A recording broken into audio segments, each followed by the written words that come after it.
It's like a Polaroid. Jadi kan ada definisi ekonomi membuat makanan yang gampang dan punya peluang usaha. Dan di sini saya membuat makanan yang familiar, udah banyak dijual juga. Tapi meskipun udah banyak dijual, tapi insya Allah peluang usaha atau peluang masih besar. Kenapa? Karena di sini kita membuat makanan dan disukai tidak orang Indonesia kan sedikit. Jadi apapun makanannya, asalkan itu pedas pasti insya Allah masuk.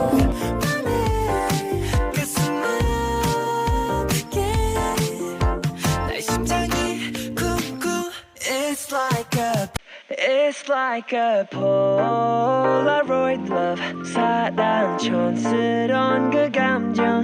근데 내 가슴이 뛰어 when I 일어나. 왜 사랑에 목매는 거지? 어차피 뻔한 감정이잖아. 분명 다 안 믿었지. 알고도 빠진 함정인가 봐.